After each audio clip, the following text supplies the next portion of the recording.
একটি অপতথ্য বা তথ্যের বিকৃতি পুরো দেশকে অস্থির করে ফেলতে পারে, বিভেদ তৈরি করতে পারে মানুষে মানুষে। তাই প্রতিটি অপতথ্যের বিপরীতে প্রয়োজন সঠিক তথ্য তুলে ধরা। দর্শক, আর সেই কাজটি করতে এসেছি, আপনাদের সাথে আছি আমি কানিজ লাবণী। আমন্ত্রণ জানাচ্ছি রিউমার শেখ নিয়ে একাত্তরের নিয়মিত আয়োজন ফেক নিউজ স্ক্যানারে। আজ আমাদের সাথে যুক্ত হবেন deputy attorney general advocate Mohammad Ershadul Bari Khandakar. দর্শক, আলোচনায় যাবার আগে একটি প্রতিবেদন দেখে নিতে চাই যাতে আলাপে সুবিধা হয়। কৃষক কার্ড গ্রহণের পরপরই ভাইরাল হয় কৃষকের লাক্সারিয়াস লাইফস্টাইল শিরোনামের বেশ কিছু ছবিগুলো মুহূর্তেই তৈরি করে ব্যাপক বিভ্রান্তি, শুরু হয় তীব্র সমালোচনা। কৃষকের এমন ছবি দেখে বহু মানুষ যখন নেতিবাচক প্রতিক্রিয়া দেখায়, তখন উঠে আসে এক ভিন্ন বাস্তবতা। ভাইরাল ছবিগুলো একটিও আসল নয়, বরং এআই দিয়ে তৈরি। ওদিকে মির্জা আব্বাসের মৃত্যুর দাবিতে একের পর এক ছড়ানো হচ্ছে গুজব, কিন্তু দাবিটি কিন্তু সম্পূর্ণ বানোয়াট। বর্তমানে মির্জা আব্বাস উন্নত চিকিৎসা নিতে মালয়েশিয়ায় অবস্থান করছেন। দর্শক, চলুন কয়েকটি ফ্যাক্ট চেক দেখে নিই।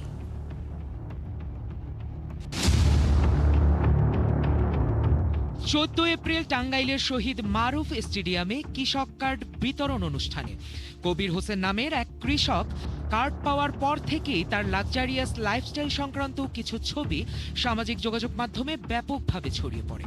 মুহূর্তেই ছবিগুলো শত শত পেজ থেকে ভাইরাল হয়। শুরু হয় তীব্র সমালোচনা। ক্যাপশনে মানুষ জানায় নানান ধরনের প্রতিক্রিয়াও। তবে রিউমার স্ক্যানার টিমের অনুসন্ধানে দেখা যায় ভাইরাল ছবিগুলো বাস্তব নয়, বরং এআই দিয়ে তৈরি। ওদিকে মির্জা আব্বাস মালয়েশিয়ার হাসপাতালে মারা গেছেন এমন দাবি সম্বলিত একটি স্ক্রিনশট ভাইরাল হয় সামাজিক মাধ্যম, যা টিকটক সহ প্রায় সবকটা সোশ্যাল প্ল্যাটফর্মে ব্যাপক উত্তেজনা তৈরি করে। কিন্তু ফ্যাক্ট চেকে দেখা যায় দাবিটি সম্পূর্ণ মিথ্যা। এ বিষয়ে কোনো গণমাধ্যমে কোনো সত্যতা পাওয়া যায়নি। বর্তমানে মির্জা আব্বাসের শারীরিক অবস্থার উন্নতি হয়েছে। গুজব এখানেই শেষ নয়। ফেসবুকে জনপ্রিয় অভিনেতা মার্জুক রাসেলের নাম ব্যবহার করে একটি পেজ থেকে বেশ আপত্তিকর মন্তব্যের একটি পোস্ট ভাইরাল হয়। প্রায় 56,000 ফলোয়ার থাকা পেজটি থেকে পোস্টটি ছড়িয়ে পড়লে 22,000-এর বেশি মানুষ প্রতিক্রিয়া জানায়। মন্তব্য আসে প্রায় 1,500।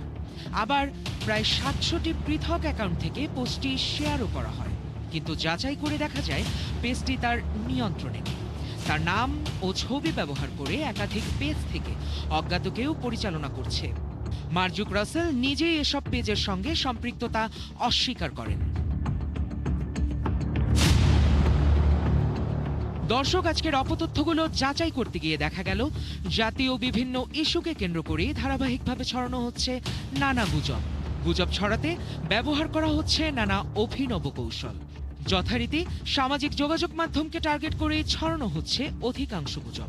এসব গুজবের ফাঁদে না পড়তে সচেতনতার পাশাপাশি সতর্ক থাকার পরামর্শ বিশ্লেষকদের। সায়ক দাস, একাত্তর।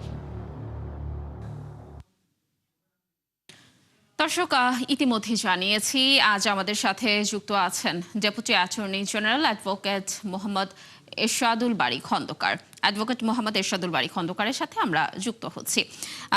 অ্যাডভোকেট মোহাম্মদ এরশাদুল বারী খন্দকার, আপনাকে স্বাগত জানাচ্ছি একাত্তর টেলিভিশনে। জি, আপনাকে ধন্যবাদ, দর্শকদেরকেও ধন্যবাদ।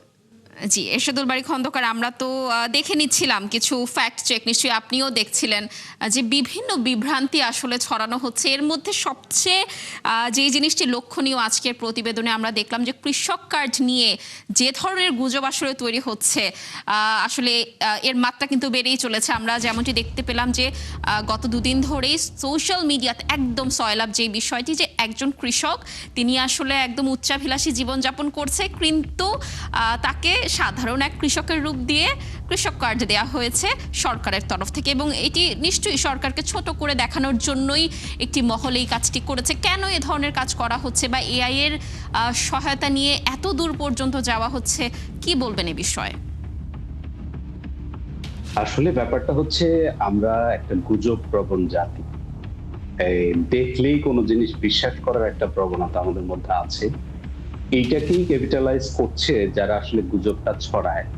গুজব ছড়ানোর উদ্দেশ্য হচ্ছে মানুষের মাঝে একটা বিভ্রান্তি ছড়ানো, মানুষের মাঝে একটা আতঙ্ক ছড়ানো, অথবা হতে পারে কোনো একটা উদ্দেশ্যমূলক কাজে ব্যবহার করার জন্য, মানুষকে যাতে মিথ্যা তথ্য ছড়িয়ে সেটা তাদেরকে যেন বিশ্বাস করানো যায় যে এই বিষয়টা আসলে ঘটছে।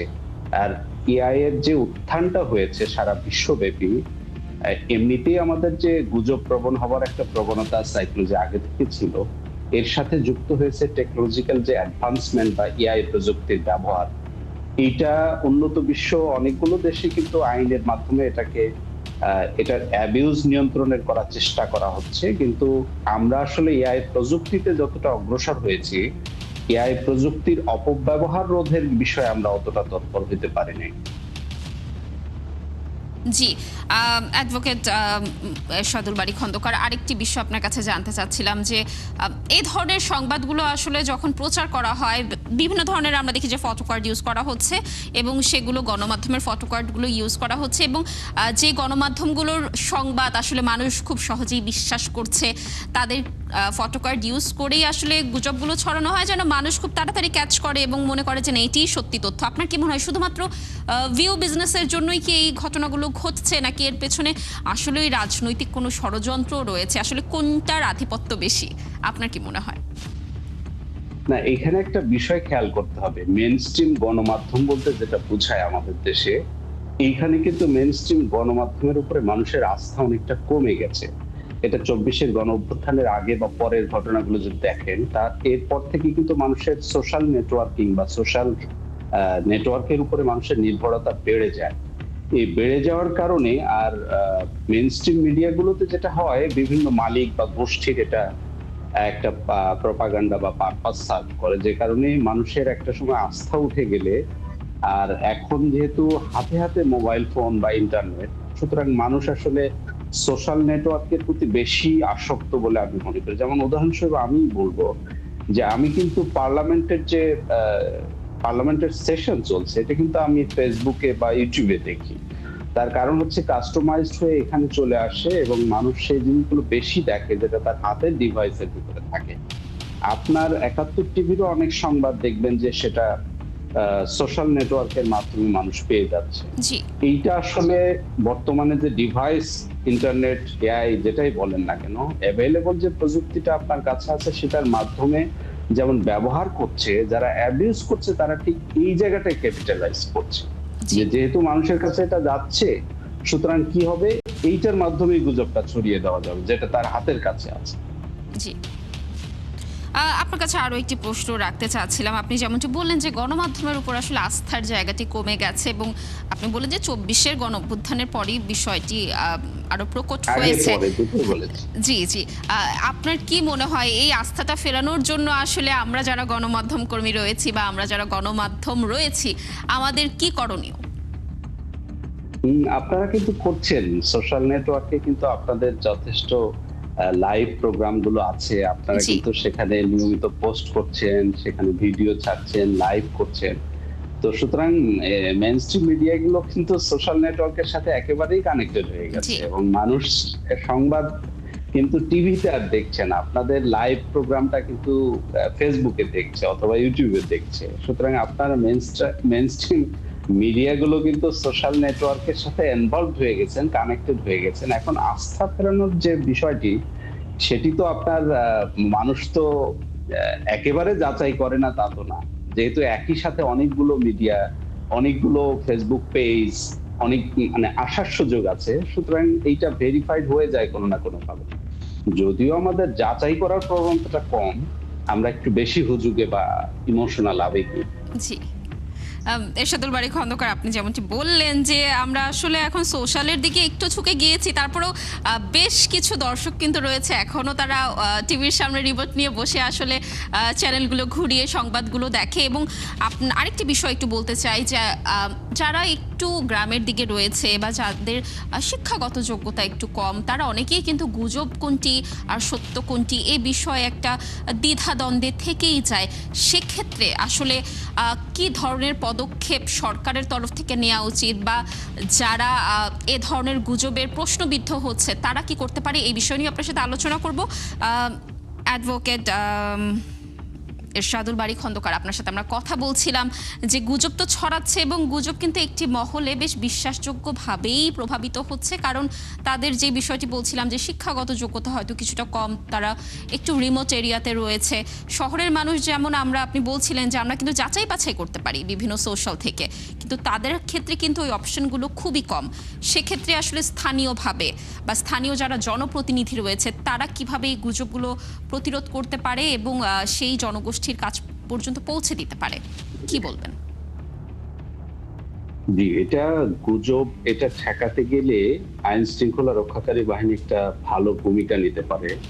যেমন আমাদের সাইবার সিকিউরিটি অর্ডিন্যান্স 2025 অন্তর্বর্তীকালীন সরকার যে অধ্যাদেশটি করেছে, নতুন সরকার এসে কিন্তু সেটি রেটিফাই করে নতুন আইন করেছে, ন্যাশনাল আপনার সাইবার সিকিউরিটি অ্যাক্ট 2026।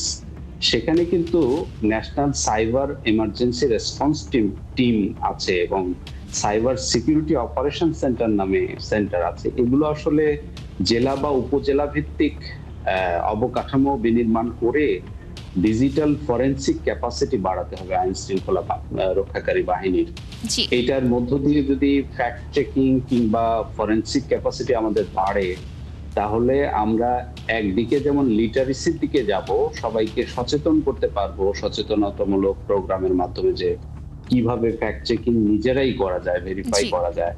অন্যদিকে আবার এটাও বন্ধ করা সম্ভব যে এই ধরনের কাজ করলে যে শাস্তিমূলক ব্যবস্থা নেওয়া হবে সেটাও সম্ভব। বাংলাদেশে কিন্তু পুরনো অনেক আইন আছে, যেমন আপনি হয়তো জানেন যে মিস কল দিলে যেটা শাস্তিযোগ্য অপরাধ এবং এটা শাস্তি যে 1 বছর সর্বোচ্চ হতে পারে জেল, কিন্তু অনেকেই জানেন। এই আইন কিন্তু পরবর্তীতে সংশোধন করে সেখানে কিন্তু মোবাইল ফোনে ভুয়া SMS বা কলের মাধ্যমে গুজব ছড়ানোর বিষয়টি কিন্তু একটা অপরাধ হিসেবে নিয়ে আসা হয়েছে। ঠিক একইভাবে অন্যান্য আইনেও কিন্তু একই রকম বিধান আছে ভিন্ন ভিন্ন উপায়। জি, এরশাদুল বারী খন্দকার, আপনি যে তথ্যটি দিলেন যে মিস কল দিলে আসলে যে শাস্তিযোগ্য অপরাধ, এই বিষয়টি আমিও জানতাম না, আমার অনেক দর্শকও হয়তো জানতো না, তারা আপনার মাধ্যমে এই তথ্যটি পেল। এরকম অনেক নিশ্চয়ই আইনের খুঁটিনাটি বিষয় আছে। আমার শেষ প্রশ্ন থাকবে আপনার কাছে যে আইনের মানুষ আপনি, কিন্তু আমরা এই আইনের জায়গায় যাওয়ার পরে কিন্তু দেখতে পারি যে ওখানে একটি গাফিলতি থেকে যায়। যাদেরকে আইনের আওতায় আনা হচ্ছে তারা কিছুদিন পর জামিন পেয়ে যাচ্ছে। এই যে ধরনের গুজব ছড়ানো হচ্ছে বা যে ধরনের অপকর্মগুলো করা হচ্ছে, তাদেরকে ঠিকই আইনের আওতায় আনা হচ্ছে, আইন শৃঙ্খলা বাহিনী তাদের গ্রেফতার করছে, কিন্তু 1 সপ্তাহ 2 সপ্তাহ পর তারা জামিন পেয়ে বের হয়ে আবারও ওই একই কাজে লিপ্ত হচ্ছে। সেক্ষেত্রে আপনারা আরো কতটুকু কঠোর হবেন ভবিষ্যতে, এই বিষয়ে একটু বলবেন। দেখুন, জামিন পাওয়া যেমন একটা বিষয়, আবার এইটা রাষ্ট্রের দিক থেকে আইন শৃঙ্খলা রক্ষাকারী বাহিনীর দিক থেকে দেখলে, ওই লেন্সে দেখলে একরকম। আবার একজন অপরাধীর যে মানবিক মর্যাদার জায়গা থেকে একজন মানুষের যে অধিকার থাকে, সেই জায়গাটাকেও বিবেচনায় নিতে হবে। আমাদের যে ডিলেড সিস্টেম অফ জাস্টিস, এখানে একটা মামলার বিচার প্রক্রিয়া অনেক বিলম্বিত হয়, যে কারণে যেহেতু আমরা মামলা নিষ্পত্তি করতে পারছি না, বিচার ব্যবস্থায় অপ্রতুল বিচার বিভাগের কর্মকর্তা বা বিচারক, অথবা আমাদের সিস্টেমেটিক যে দুর্বলতা, শর্টেজ, অথবা আমাদের আন্তরিকতারও ঘাটতি, হয়তোবা আমাদের রাষ্ট্রীয় অফিস থেকে শুরু করে সবারই এক ধরনের গাফিলতি বা এক ধরনের অমনোযোগিতা আছে বলে আমি মনে করি। বিভিন্ন ধরনের শর্টফলস থাকা সত্ত্বেও আমরা মনে করি আমরা আন্তরিক না আমাদের কাজগুলো শেষ করার জন্য, যে কারণে এই জামিনের প্রসেসটা কিন্তু তখনই আসে যখন আপনি একটা মামলা বিচার করতে পারছেন না, 3 বছর 4 বছর 10 বছর একটা মামলার বিচার হচ্ছে না, বা পুলিশ যে চার্জশিট দাখিল করা বা তাদের যে তদন্ত রিপোর্ট দেয়া সেটাও বিলম্ব করছে, তাদেরকেও আসলে ওইভাবে ধরা যাচ্ছে না। জি, আমাদের সবারই কিন্তু একটা প্রত্যাশা ছিল বাংলাদেশে একটা, জি, আমার মনে হয় সেটাই যে আমাদের সবারই আসলে আরো আন্তরিক হওয়া উচিত এবং সবার একটু আইন নিয়ে আরো একটু কঠোর হওয়া উচিত। তাহলেই হয়তো যারা অপরাধী রয়েছে তারা একটু হলেও ভয় পাবে কোনো ধরনের অপকর্ম বা গুজব ছড়ানোর ক্ষেত্রে। অ্যাডভোকেট মোহাম্মদ এরশাদুল বারী খন্দকার, আপনাকে অসংখ্য ধন্যবাদ আজ ফেক নিউজ স্ক্যানার অতিথি হিসেবে যুক্ত হওয়ার জন্য। আপনার মাধ্যমে আসলে আমরা দারুণ কিছু তথ্য পেলাম। নিশ্চয়ই আমরা আবারও কোনো পর্বে আপনার সাথে যুক্ত হয়ে আলোচনা করব। দর্শক, এতক্ষণ আমাদের সাথে আলোচনায় ছিলেন অ্যাডভোকেট মোহাম্মদ এরশাদুল বারী খন্দকার। দর্শক, আপনারা আছেন ফ্যাক্ট চেক নিয়ে ৭১-এর নিয়মিত আয়োজন ফেক নিউজ স্ক্যানারে। প্রতিদিন আমরা রিউমার দূর করতে হাজির হব ঠিক একই সময়ে একইভাবে। আপনারাও যুক্ত হতে পারেন। যে কোনো খবর যদি আপনাকে সংশয় ফেলে সেটির একটি স্ক্রিনশট আমাদেরকে মেল করতে পারেন fns.71tv@gmail.com অথবা ফেসবুকে যোগাযোগ করুন www.facebook.com/fake news scanner। আমরা সেই তথ্যের ফ্যাক্ট চেক করে আপনাদের জানাবো।